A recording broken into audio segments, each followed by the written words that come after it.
Hello everyone, my name is Ben and I'm a storyteller at the village. I've got a story to share with you today, but first, a little activity. All you need to do is to find a stick. So maybe if you go for a walk today, or you could even find a wooden spoon in the kitchen, something that you don't need anymore. About this long, good to hold, and then you need to find some things to decorate it. Maybe some string, maybe you could even glue on some cut-out bits of paper. Maybe you want to do some painting. And you could even get an elastic band. And whilst you're off on your walk, you could see what things you can find that you want to stick into your elastic band. Maybe some feathers, maybe some leaves, all kinds of things that you think are really might make your stick really super beautiful.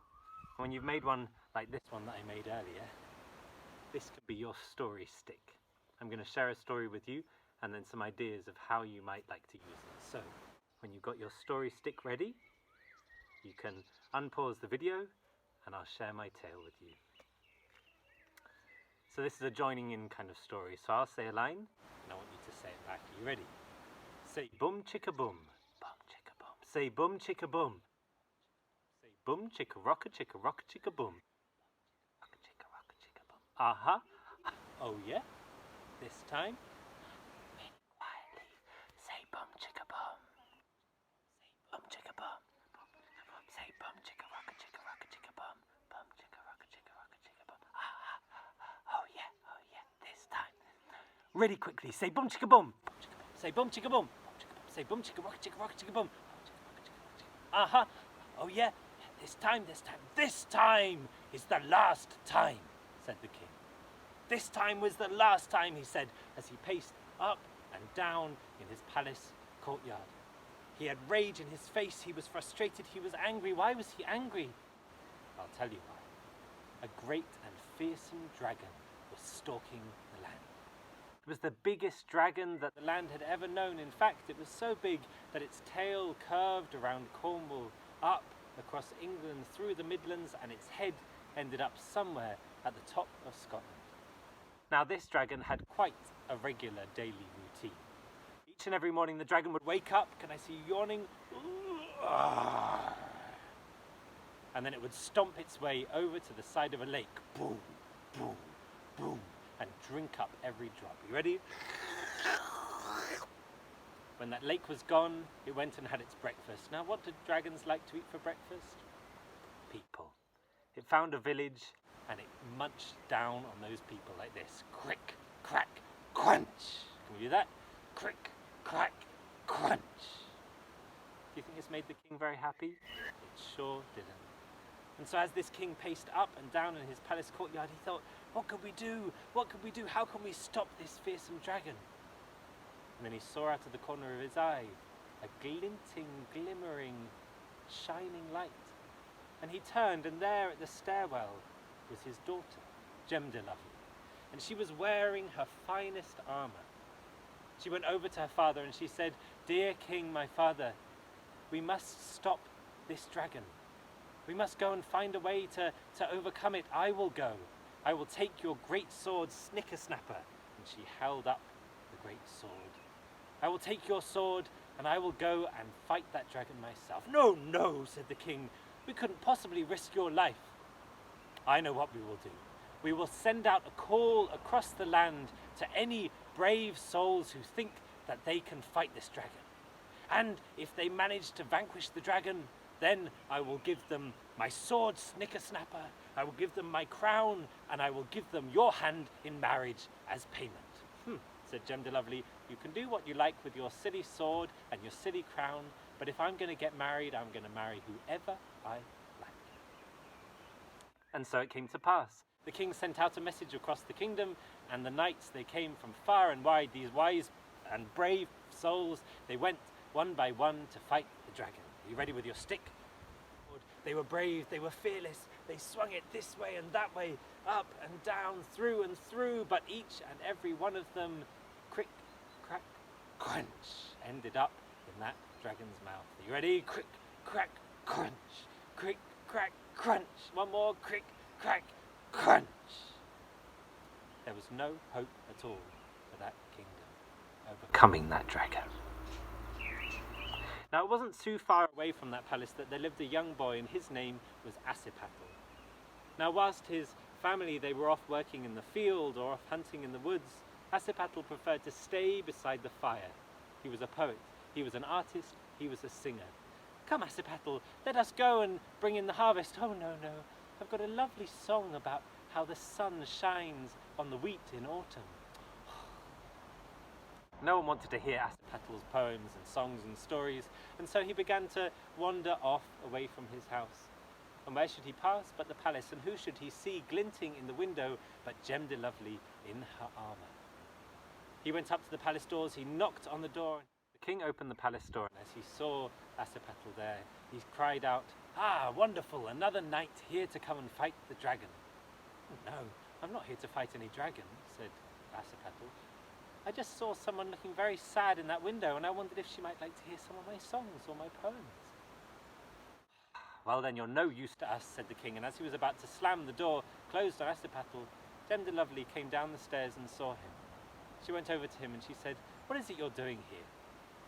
He said, "I want to tell you a story." And she said, "We don't have time for stories. There's a fearsome creature out there. We need to go and stop this creature." "Well, if that's what it will take for me to have a chance to just share my stories and songs, then why don't we go and fight it together?" And so Gemdelovely nodded her head, and it was agreed. The next morning began like every morning for that dragon. First of all, what did it do? It woke up. And the next thing, what did it do? Well, it went to the side of a lake. But as it went down to drink, it was so busy and sleepy that it didn't see on the side of the lake was a small boat. And inside that boat was Gemdelovely and Assipattle. They had in their hands the great sword Snickersnapper, and in their eyes they had their plan. They pushed the boat out into the water, and as the dragon went down to drink, it sucked up that boat. Down into the deep bowels of the beast went the boat, and Gemdelovely and Assipattle, they held on to the mast as tightly as they could. Now when the boat landed in the belly of the great dragon, they took out their sword Snickersnapper, and they began to slice a hole. Can you do this with your sword? They sliced a hole inside the liver of that dragon. They took out some of the flesh. And then from his pocket, Assipattle took a small bowl, and inside the bowl was a tiny fire. He blew on the flames, and they set alight. And there he shoved them deep inside the liver. Now a liver of any animal is full of oil, and it wasn't long before the flesh began to smoulder, began to cook, began to grow, that fire getting bigger and bigger. And they blew on it until it began to rage. And how do you think the dragon felt about having a fire inside its belly? Not very happy at all. It began to squirm, it began to writhe, it began to make the most uncomfortable sounds, and as it did, the boat began to move until finally the dragon spat that boat out. It flew through the air and with the water back into the lake. And the dragon, it writhed and it squirmed, and Assipattle and Gemdelovely, they looked as they saw the dragon began lifting up into the air, the sides of a whole great island, up and up and up. It flew squirming this way and that way. It was so hot inside its belly that its eyes flew out, that its teeth came out of its mouth. And as it squirmed in the sky, it breathed fire over the land. And then it fell down, down, down into the water, into the ocean, sending a wave across the world. Now those eyeballs that fell, they spiraled down and down off the coast of Scotland. The great whirlpool of Corryvreckan still spins. The teeth, well, they landed in the northern isles known as the Orkneys. And as for the body of the dragon, it curled across the west coast, making the Hebridean Islands. And as for its head, well, the head sits not far north of Scotland, in an island that we call Iceland. But we know that the great volcanoes, the eruptions of dust and smoke, are the stirrings of the head of the great dragon Storworm, who one day will return to life again. But as for Assipattle and Gemdelovely, well, the two of them, they lived very happy in their castle from that time on. Gemdelovely fighting the battles she needed to fight, and Assipattle telling the stories he needed to tell. I like to end my stories with a little gift shared with me by my dear storytelling teacher, Jane Flood, and it goes like this. And that's the end of that. Can you join with me? And that's the end of that. One more time, and that's the end of that. So I hope you enjoyed that old Scottish story. I've got a few games to offer to you with your story stick.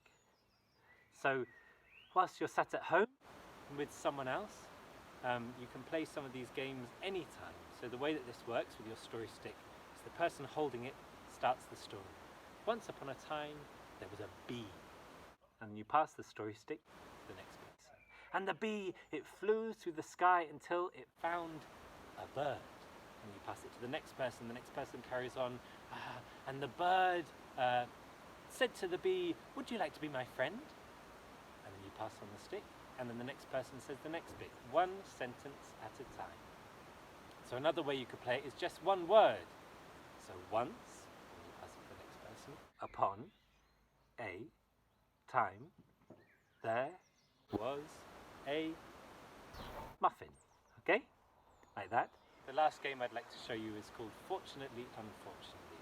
So if I start, I'm going to start my sentence fortunately, which means something good. So, fortunately, the sun was shining in Glasgow. And you pass to the next person. But unfortunately, the clouds came out and it started to rain. And you pass to the next person. But fortunately, everyone was wearing really good waterproofs, so they didn't care. And then you keep passing around fortunately, unfortunately. See what kind of magical stories you can create together. So that's all from me today. I hope you enjoyed the story. Do share it with someone else. Go and tell someone that story. Subscribe to the Village Storytelling channel on YouTube, and share some pictures of your story sticks on Facebook and on Twitter. We'd love to hear your ideas, the things that you've been creating. Stay connected, stay safe and well, and we look forward to sharing stories with you again soon. Bye-bye.